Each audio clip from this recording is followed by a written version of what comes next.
The Prophet ﷺ said that when someone goes to visit their brother or sister for the sake of Allah subhanahu wa ta'ala that is ill, 70,000 angels accompany them to that visit, all praying and seeking forgiveness upon that person, for that person from Allah subhanahu wa ta'ala, all the way until the next day. So if you go to visit your brother or sister in the evening, the Prophet ﷺ said 70,000 angels will accompany you upon that visit, all seeking forgiveness for you, praying upon you throughout that entire time, all the way until the next morning. So they don't even stop when you get to the visit that you're supposed to get to. They stay with you till the next day. And if a person goes out in the morning to visit their sick brother or sister, 70,000 angels will accompany you throughout that entire visit, all the way until the evening, seeking forgiveness for you and praying upon you.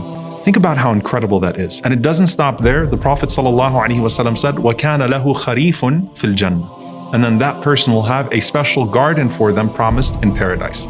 Now this is a mind-blowing hadith, because an entire entourage of malaika, of angels, that are far greater than human beings, far greater than the birds flapping their wings, all seeking forgiveness for you and praying upon you. How do we understand this incredible reward and what it means? Well, for one, you'll find people this day and age that give charity for the sake of Allah subhanahu wa ta'ala. You'll find people doing voluntary fasting. You'll find people that pray Qiyam al-Layl. You'll find people that do various service initiatives like feeding the poor and things of that sort.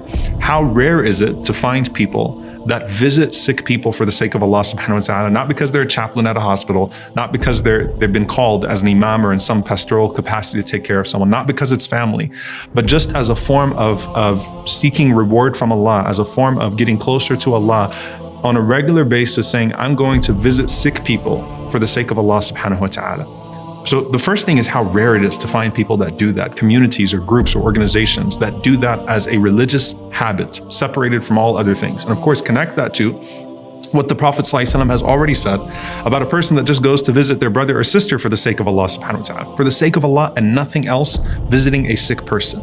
The second thing of this is that if you remember previously we said that Allah has said that He is with the sick person, but Allah subhanahu wa ta'ala, when speaking about the hungry and the thirsty, Allah mentioned His reward having been with that person.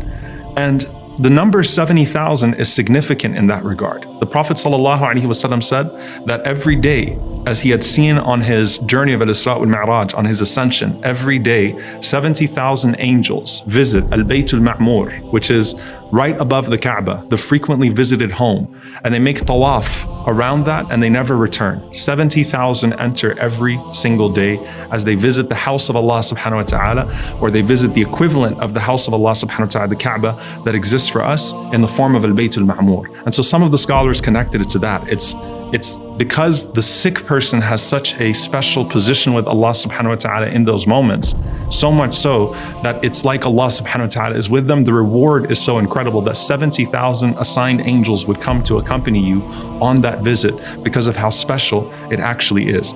And, you know, if you add that to the reward of someone who fasts, you add that to someone who's fasting in the month of Ramadan, you add that to someone who's giving charity and the reward of charity, you add that to just the reward of checking up on someone for the sake of Allah subhanahu wa ta'ala, particularly when someone needs it most, when they're feeling ill.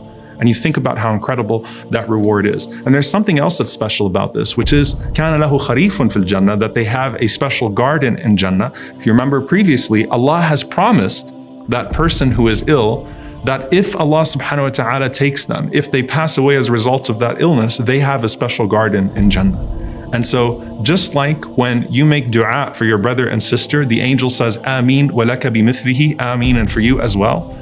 When you go and visit your brother and sister and you make dua for them and you fulfill that obligation, you're getting the same reward as they are getting, inshaAllah ta'ala, which is a garden in paradise, the forgiveness for sins, and the angels that are praying upon you and seeking forgiveness for you from the Lord of the worlds.